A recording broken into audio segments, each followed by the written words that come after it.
भागू लगभग आधी रात के सन्नाटे को चीरती आवाजों को सुनकर चुपचाप घराट से बाहर निकला। आसमान साफ था, उसके घराट से चांद पूरा सिर के ऊपर था, पर अनजान आवाजों ने उसकी नींद में खलल डाल दिया था। वह खट के निचले मोड़ की ओर से आती आवाजों को सुनने लगा।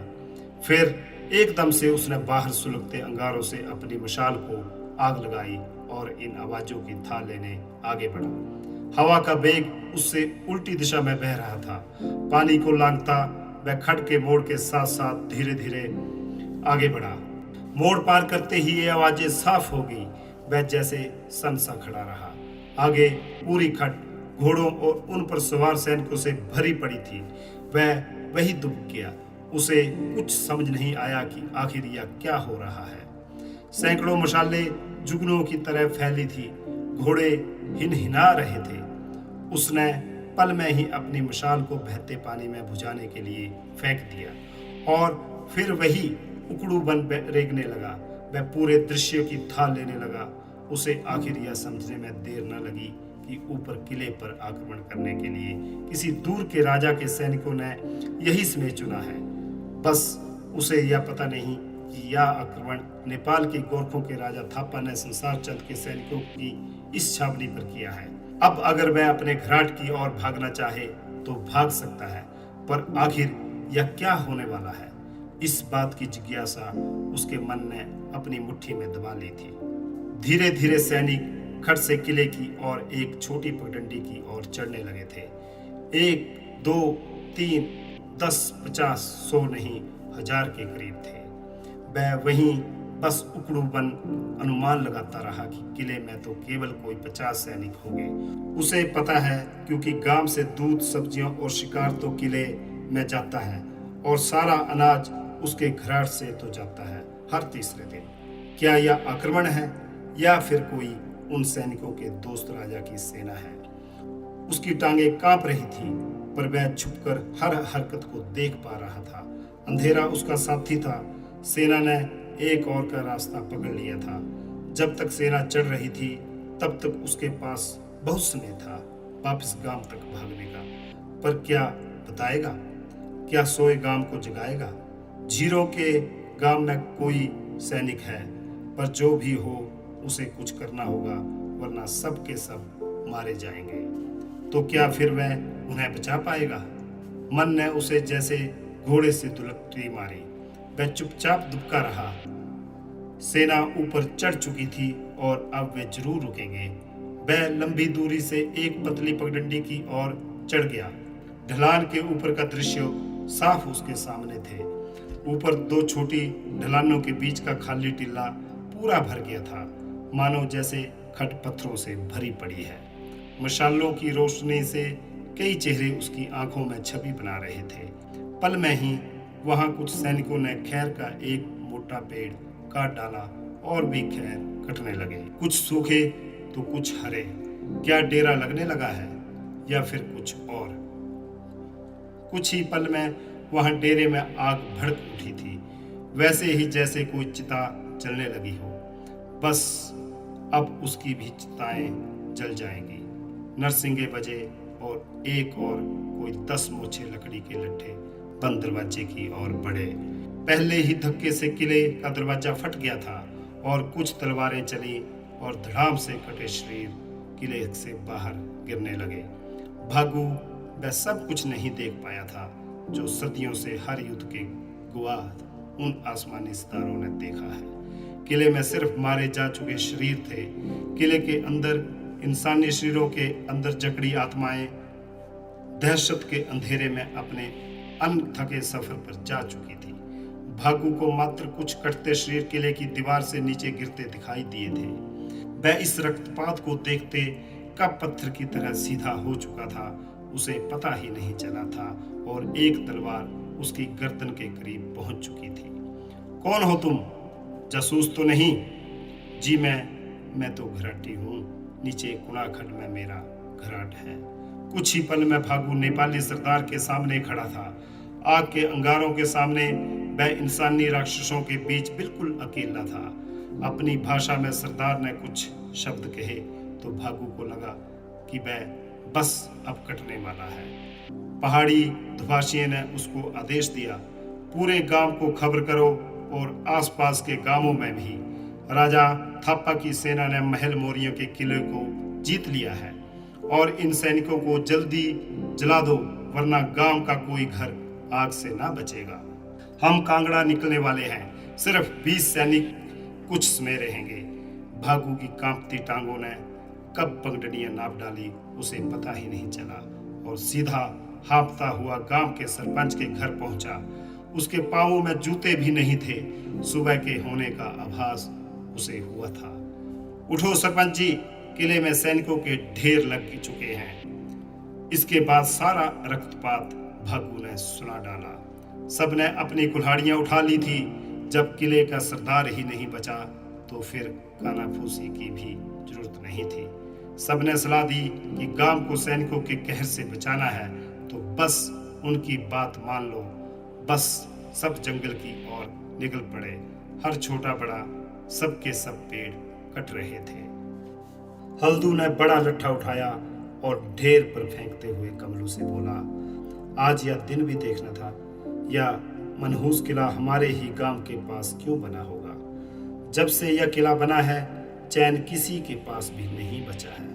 पहले राजा के सैनिकों की चाकरी की और अब यह राजा के दुश्मन नेपाली राजा के सैनिकों ने किला ही जीत लिया। तभी सरपंच ने भागू को आदेश दिया, कुछ आदमी लेकर जाओ और दुश्मनों को कहो कि तैयारी हो गई है, वरना वे हमारी और भी आ सकते हैं।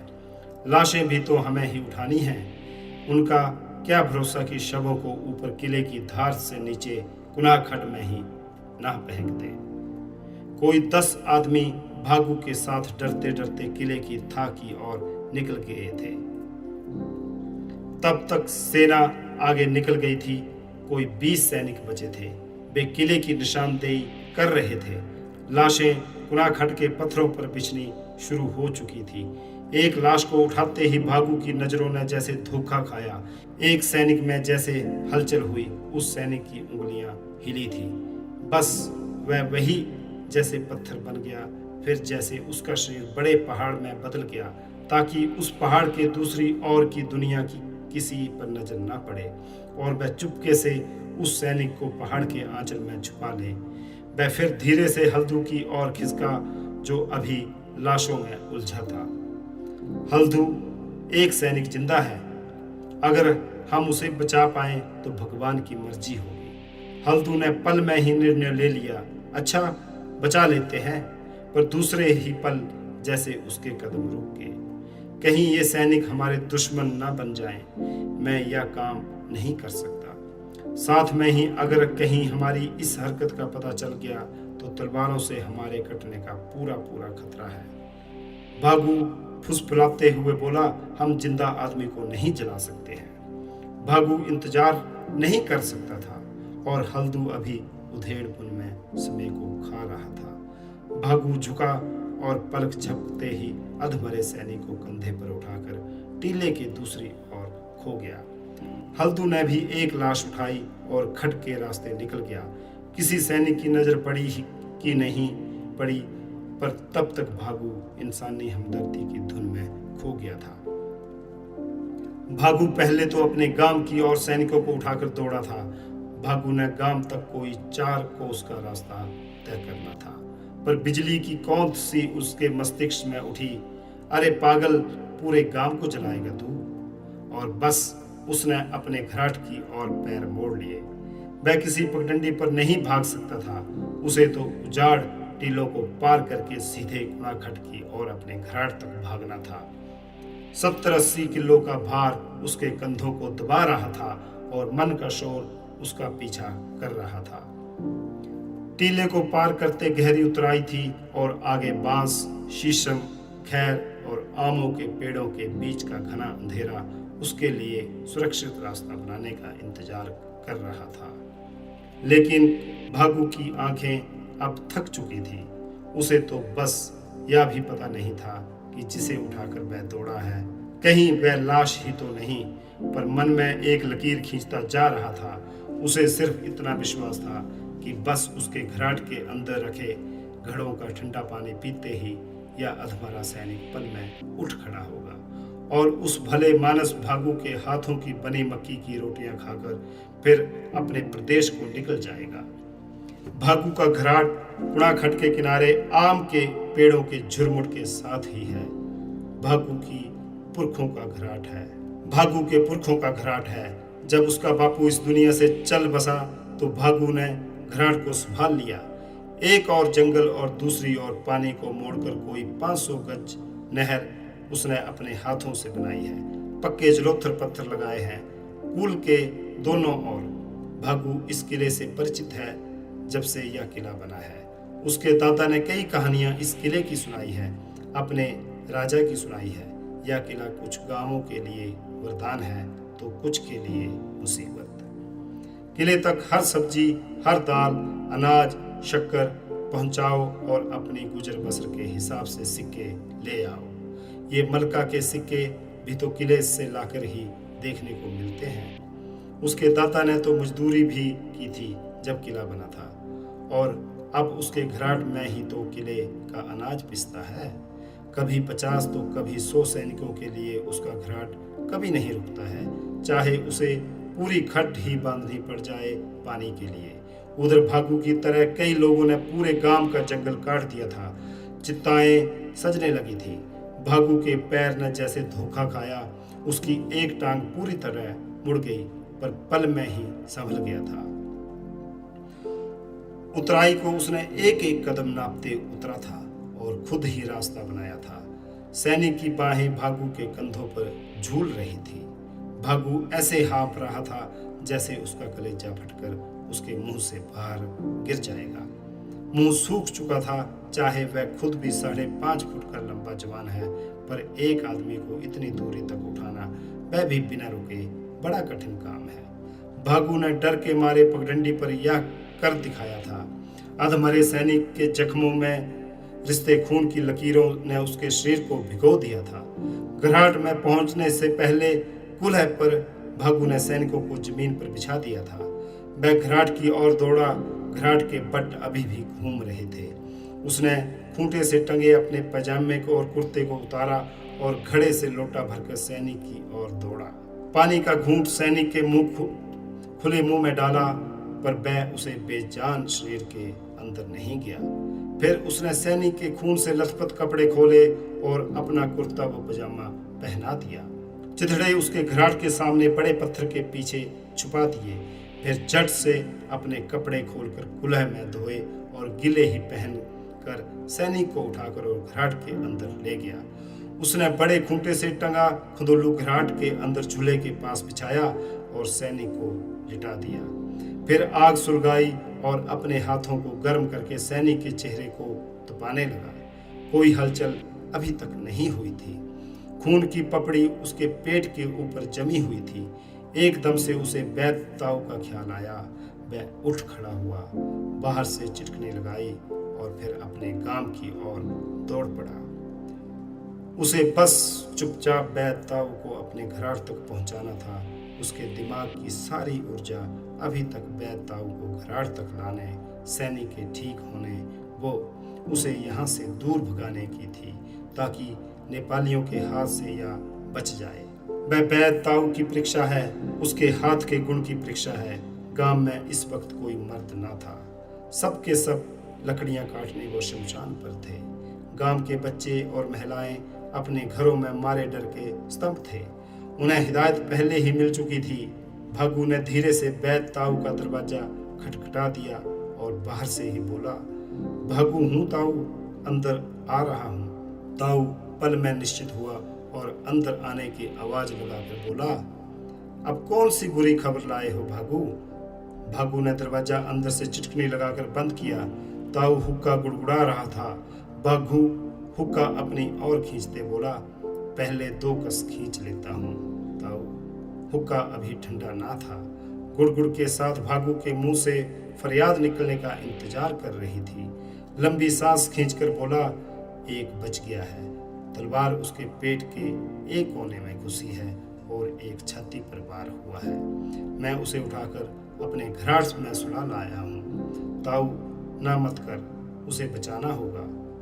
किसी को खबर नहीं है। नेपाली सैनिक शमशान पर हैं, तू बस चलकर देख ले एक बार, बस ना मत करना। वह ताऊ के चेहरे पर चिंता की लकीरें उसकी झुर्रियों में डगमगाने लगी। वह बोला, यह मुसीबत भी तू ही झेल सकता था, पर अगर उन दरिंदों को पता चल गया तो ना गांव बचेगा ना हम।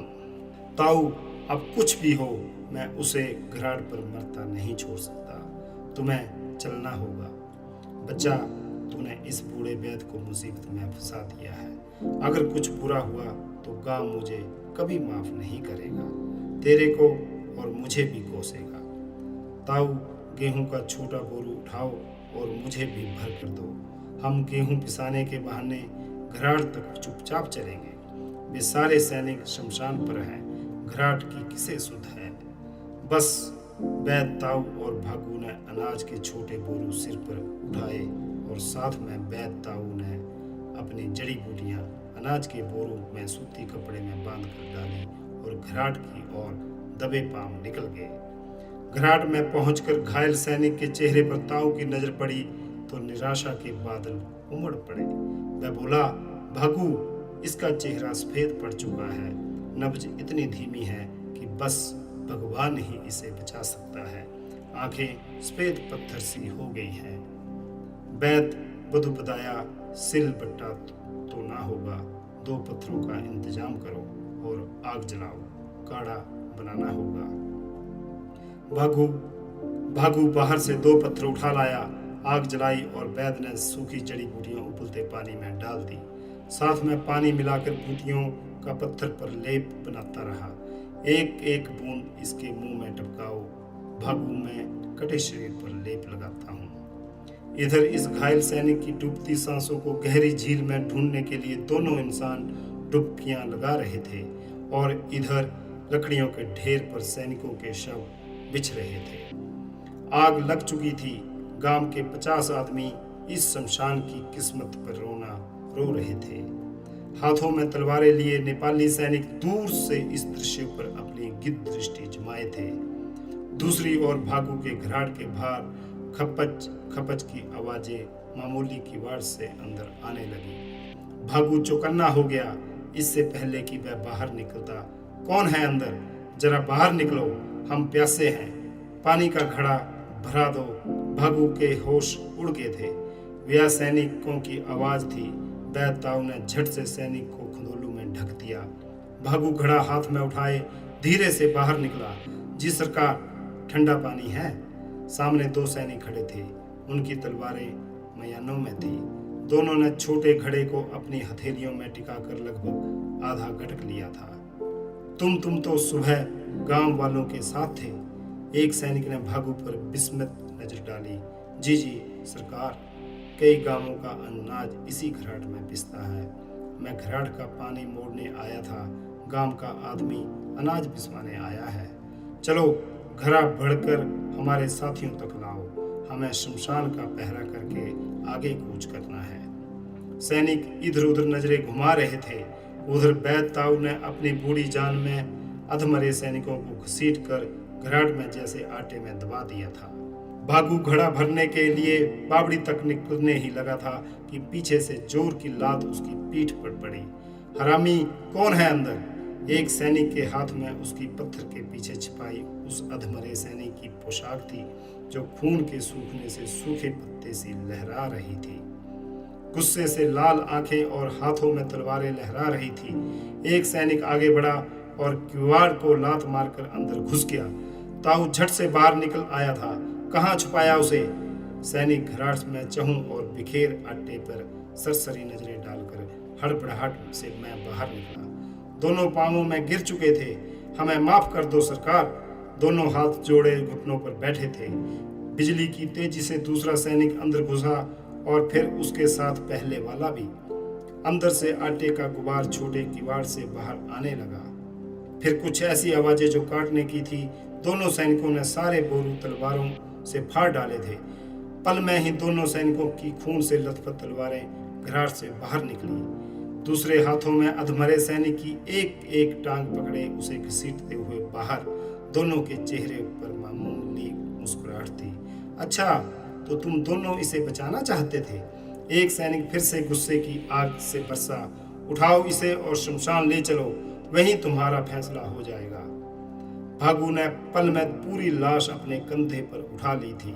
खून की पतली लकीरें उसके चेहरे से होते हुए उसके मामूली कुर्ते पर फैल चुकी थी। वह चलता जा रहा था।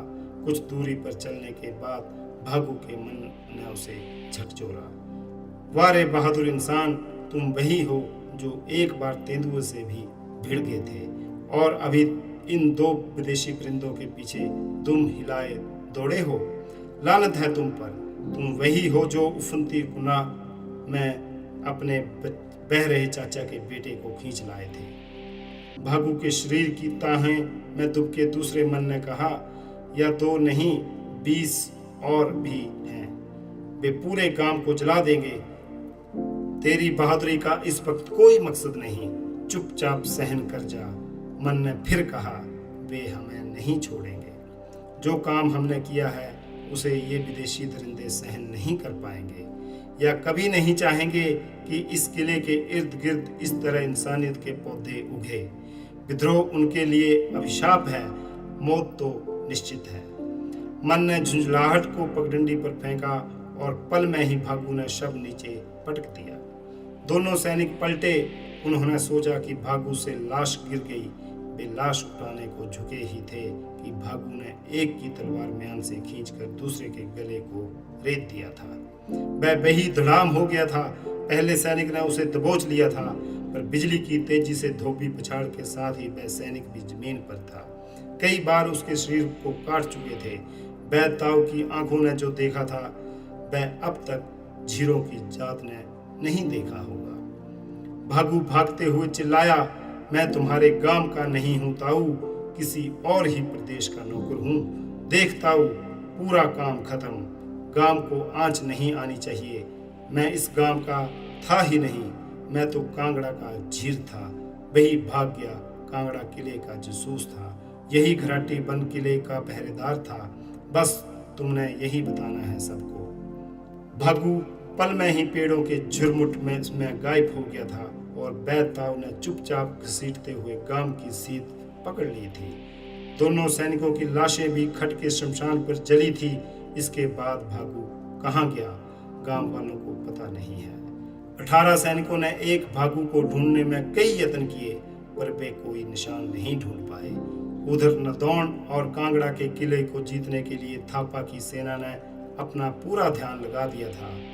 भागू के भागने के बाद आसपास के गांवों में उसकी खबर लाने का हुक्म हुआ, पर आखिर किसी को उसकी भनक नहीं लगी। वैसे भी भागू के ना माँ बाप थे ना कोई चाचू ताऊ। मामला ठंडा पड़ता गया और थापा के सैनिकों ने नदौन की ओर कूच कर दिया। उधर भागू पूरे तीसरे दिन नगरोटा सूरिया में ब्यास नदी के एक घाट पर अपना डेरा जमा चुका था, पर वह वही घाट था जो उसने अपने बापू से कभी सुना था कि ब्यास के पानी से एक ही घाट में 3-3 जोड़ी बटों पर अनाज बेचता है। भागू ने या कोई 50 कोस रास्ता कैसे पूरा किया होगा या तो भागू ही जाने। वैसे भी भागू भागने के लिए ही बना था।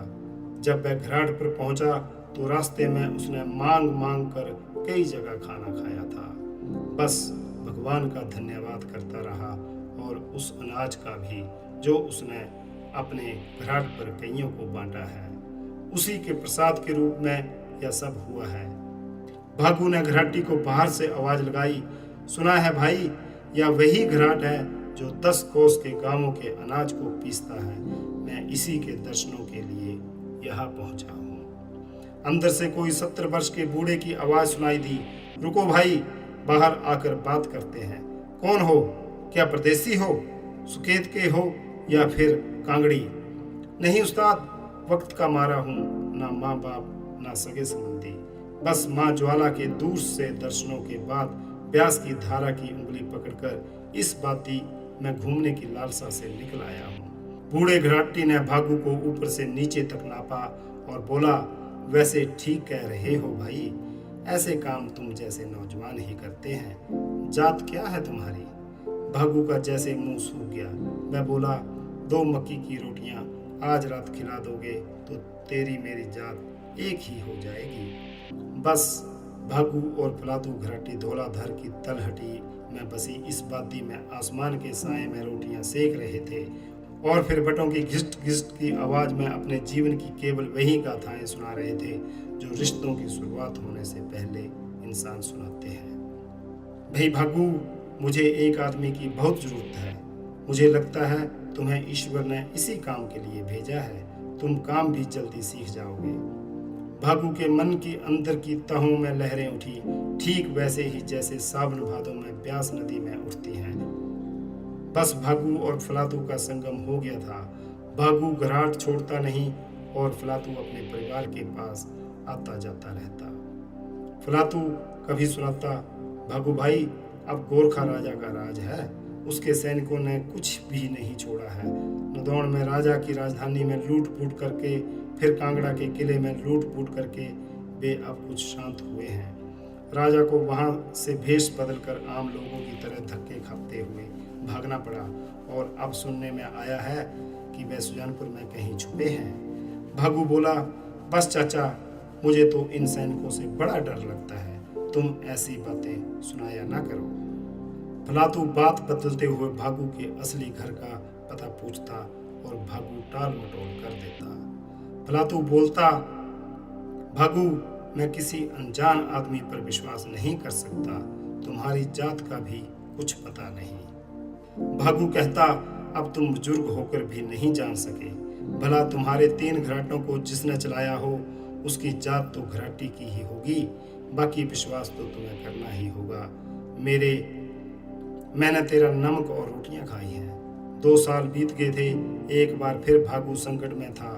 एक शाम जैसे ही फलातू अपने घराट पर पहुंचा तो भागू ने आप बीती सुना दी। फलातू चाचा, तुम बार बार पूछ रहे थे कि मैं कौन हूं, तो फिर सुनो। भागू ने पूरी कहानी सुना दी थी। कांगड़ा के राजा अभी लाहौर के राजा की मदद लेकर फिर से थापा पर आक्रमण करेंगे। वे अपने गुप्तचरों की मदद से सेना इकट्ठी कर रहे हैं। उन्हें बहादुर सैनिकों की तलाश है। वे इस घाट पर आए और मुझसे बोले, तुम नौजवान हो, हमारे साथ चलो। मैं बोला, नहीं, मैं तो मामूली सा झीर जाति का बंदा हूँ। सैनिक तो ठाकुर या क्षत्रिय ही बनते हैं। वे बोले थे, अच्छा, महल मोरिया में भी एक झीर ने ही 2 थापा के सैनिकों को उनके ही हथियारों से उड़ा दिया था। हमें उस बंदे की तलाश सदा रहेगी। क्या बहादुर सैनिक बनेगा वह? अगर कहीं मिल जाए। सुना है आज तक नहीं मिला। जब से उन राक्षसों को मारकर भागा है, अपने घर का आता पता बता दो, वरना हमारे साथ चलो।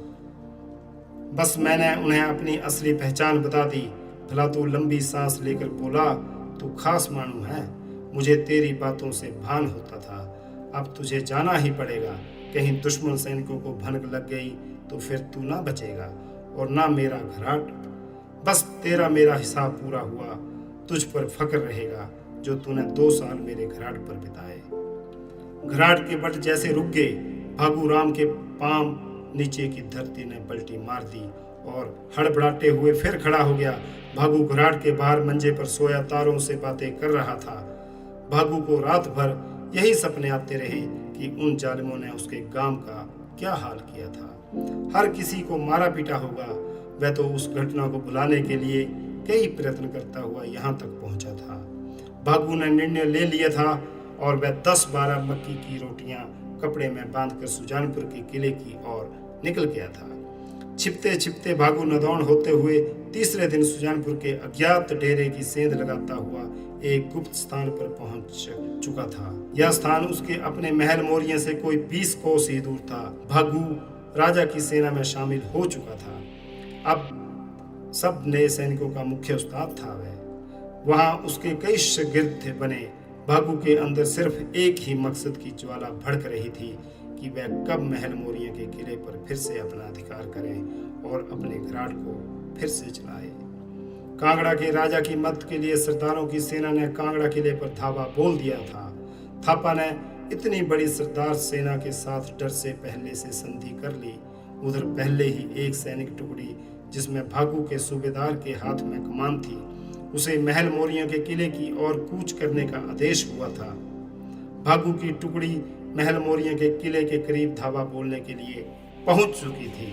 50 सैनिकों वो भागू सूबेदार के इशारे के इंतजार में थे। भागू मन ही मन अपने घराट वाली जगह से किले की ओर आक्रमण करने की योजना पर कार्य कर रहा था, ठीक वैसे ही जैसे थापा ने किया था। उसे वह रात अभी भी याद है जिसने उसका सत्यानाश किया था। उसने सूबेदार के साथ विचार कर लिया। भागू किले के आसपास चप्पे चप्पे से वाकिफ था। भागू के सैनिकों ने खट में घराट के आसपास अस्थायी डेरा डाल दिया। भागू ने अपने जले हुए घराट को देखा। घराट के मात्र अवशेष बचे थे, कुल टूट चुकी थी। भागू ने सूबेदार को आदेश सुना दिया, हम आज रात ही किले में ही इन गोरखों को मार डालेंगे। जब तक हमें कांगड़ा से सूचना आएगी तब तक हमें अपना काम करना होगा। अभी भागू के साथी सैनिक किले के द्वार पर पहुंचे ही थे कि एक घुड़सवार सैनिक की बदचाप किले के द्वार तक पहुंची। थापा और हमारे राजा के बीच समझौता हो गया है। यही समझौता मैं किले के अंदर पहुंचाने आया हूँ। इंतजार करो। अगर वे प्रतिरोध करते हैं तो तुम अपनी तलवारें खून से रंग सकते हो।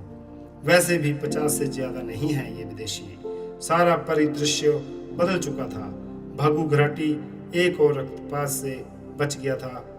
भागू ने अपने सूबेदार के सामने अपनी तलवार रखी और केवल इतना कहा, उस्ताद जी, मेरा घराट मेरा इंतजार कर रहा है। मुझे अपने घराट को दुरुस्त करना है और फिर से इसे चलाना है। घराटी हूँ, यही मेरा कर्म है।